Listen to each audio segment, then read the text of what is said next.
The sky turns grey above him. He shows no sign of being alive. But what can a boy do? The day the world went wrong, he was in the front row. What must he go through to pay? Well, he don't know. Maria was his sweetness, his light, his redress, his night, his day. They rented a flat together and shared the summer in their hideaway. All he needed was her cheek pressed to his, and his world was calm. He could almost weep just watching her sleeping in the circle of his arms. There was one day they woke up early, and the dawn was splashed with gold. Maria jumped up and wanted to walk in the morning cold, so they left undressed and stepped outside, strode the avenues, nude and giggling, unashamed and unafraid of any truths the universe may cast their way, whatever time may bring. They danced among the city graves, and then he heard her sing, "Won't you follow me to find a space a little closer to the sea, to float away, away, away. Today, today, today, today." But then the seasons spun. The weakened sun began to fade.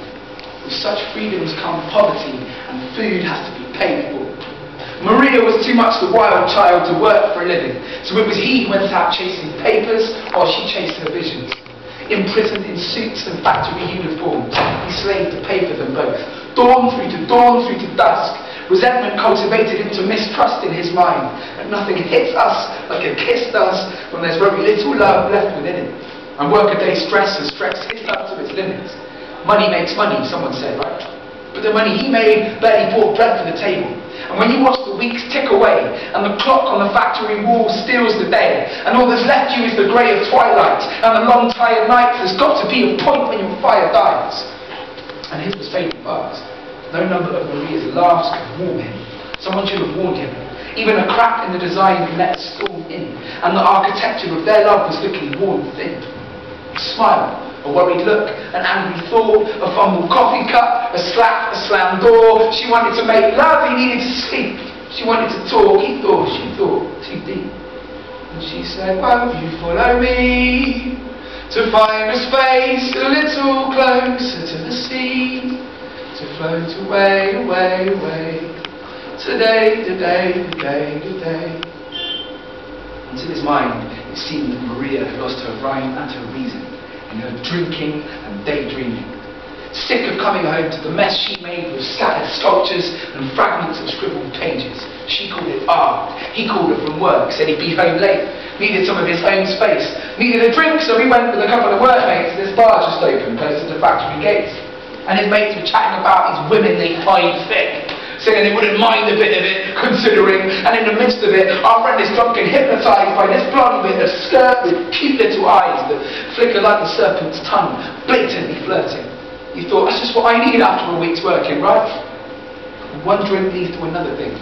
He finds himself pressed against the bar side, fumbling with this blonde bird, mumbling something about going back to hers, and before he knows, she's pulling off her skirt. 3 hours later, it's long done and over, and his sleep becoming just a little more sober. He's locked within this dark dream. In his imagining, he's scrabbling to find Maria, but she keeps vanishing. He wakes, cold and shaking, in a sudden sweat. Driven by fear, he rushed to gather up his stuff and left, running with his head spinning, his tongue raw, running through the streets that had been there for summer before. He reached the door of the flat and tiptoed in, knowing he'd find his lover there, soft and dozing. But there was no lover, no sound, no smiles, just Maria's artwork stacked in neat little piles. He burst into the bedroom, but she wasn't there. Just a rumpled pillow and a strand of her hair. And this note, where she would have laid her head. And the moment that he saw it, he knew that she was dead.